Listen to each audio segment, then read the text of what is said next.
today we're going to be finally modifying this keyboard, and it'll be a little time lapse because it's pretty cool. I haven't tried this content before, but I'm gonna have fun with it. And we're going to be modifying the keyboard, of course, with U4 Bobas. Of course, this is a RK84. It has 2.4 GHz wireless capabilities. It has hot swap. It's got RGB.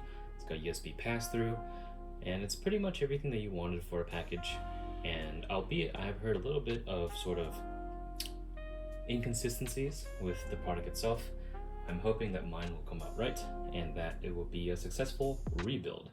As, albeit I will not be changing up the keyboard itself in terms of the keycaps, I will be lubricating and filming switches. I will be modifying the stabilizers and perhaps including some foam. But before we do that, let's get a stock sound test of this keyboard.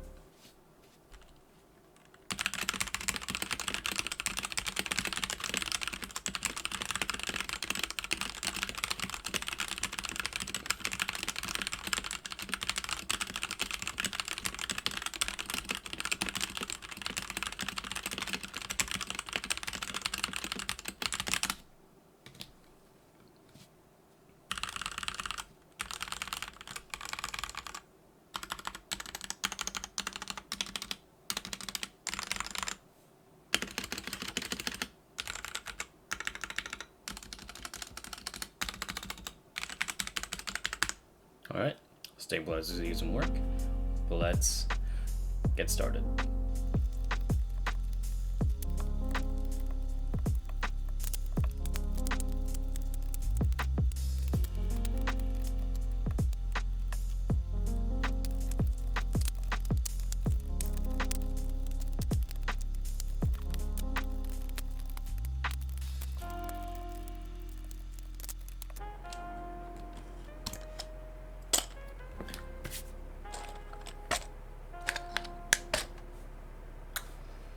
Alright, let's get these switches out. As you can see by this branding, you can faintly make out the two letters RK on the switch. So, some people have been mentioning Huano switches or something like that, but I suppose perhaps that's the base manufacturer. But as it stands, I'm going to consider these Royal Kludge. Oh yeah, I forgot. With the RK84, you can straight up lift the top cover off in order to make a floating key design.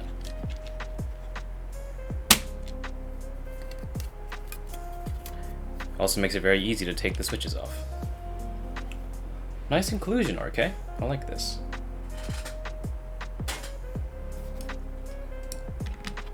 Makes it easier to clean the keyboard as well, alongside modify the stabilizers and take some of the edge switches off without much hassle. Thank you.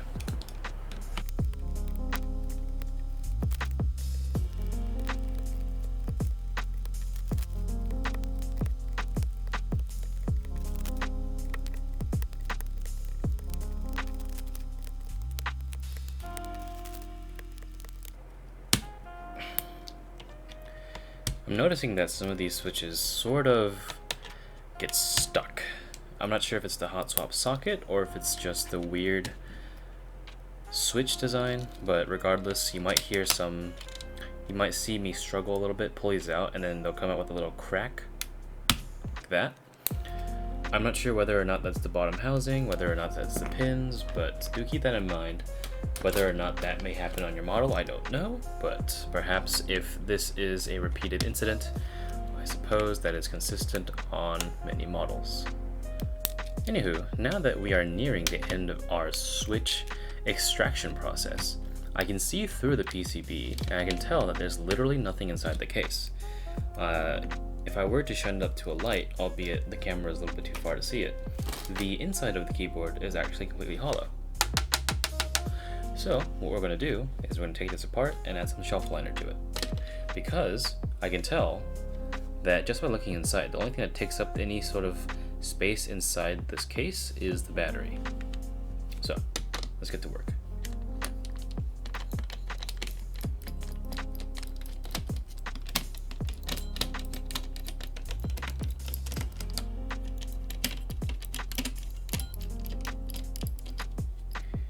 There appears to be 1, 2, 3, 4, 5, 6 screws, and from this, I'm supposing we can just lift it off.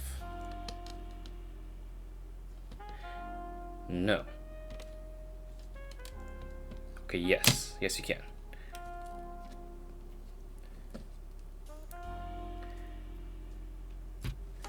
And as you can see in the back, there is a battery alongside the USB ports here. But anything else, you can easily see that there is actually no foam in here. It's completely hollow. So I'm going to disconnect this and have this rest by itself. I almost missed this part, which is the actual connector cable. Slowly tug that out. So now we have a loose PCB with all the hot swap sockets. These are, in fact, these are Gatoron hot swaps, not Kale. No difference actually, but it's interesting to see something that's not manufactured by Kale. Alright, we'll set that aside. And now, all we need to do now is include some foam in here. This is conductive, I suppose. Alright, let's get some shelf liner. The goal of this keyboard is to make it as silent as possible. So I do actually want to include a little bit more foam than I usually do. So let's put these on the side here to make sure I don't lose track of them. And let's just include some foam. Foam, measure it out, approximately this long. So cut down this side. All right, we got some good shelf liner in here. Let's reconnect the PCB. Before we do that, actually though, what I'm going to do is I'm going to modify the stabilizers. So I'm going to put this aside. I'm going to bring my trash can over here. I'm going to slowly set the foam aside and modify the stabilizers. Considering these are plate mount, I do need to check for rattle within the plate, which I'm pretty sure there is. Let's check. Yep. Okay, so all of these rattle within the plate, so I do need to make a few modifications in terms of holding or at least putting the tape in the sides to reduce the amount of wobble with these plate mount stabilizers. Because to be quite fair, plate mount stabilizers are not a bad type of stabilizer. They only appear to be bad because of the fact that people usually associate them with pre-built keyboards and they're not really screw-in, so therefore, you know, high-end keyboards have higher-end products. But to be quite honest, plate mount stabilizers with a good plate that's compatible with them and a little bit of tape goes a very long way. There's a keyboard that I have, the Polaris 75. The spacebar on it is potentially, if not the best keyboard spacebar in my entire collection. No wobble, no nothing. It is plate mount. And you would find it interesting because, you know, oh my goodness, how good did that be? It's all on how you treat your stabilizer. So you can have screw-ins but not lube them or clip them or anything, and they end up being pretty bad. You could have plate mounts that sound amazing. So regardless, I do hope that tidbit of information is helpful to sort of debunk some of that myth. But let's continue.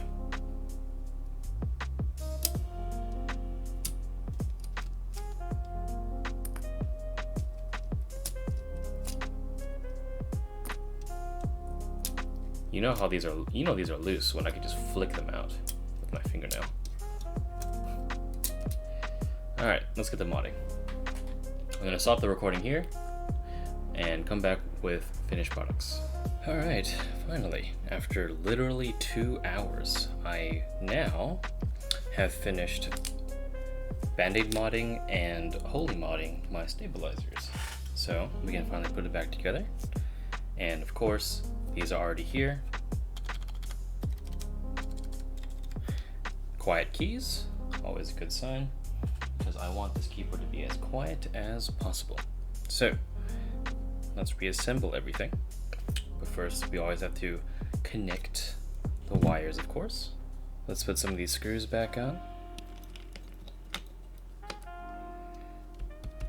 We got a very firm typing experience. but that is the point. Alright, let's put these key switches in. And that will complete the trifecta. Motherfucker. Let's put the keycaps back on.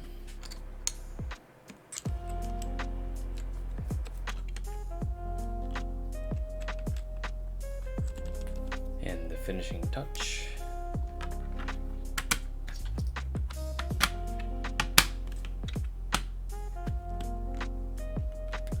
Very nice. Yo, this thing looks really sick. Because at a distance you would think it's a stock keyboard, but once you start typing on it,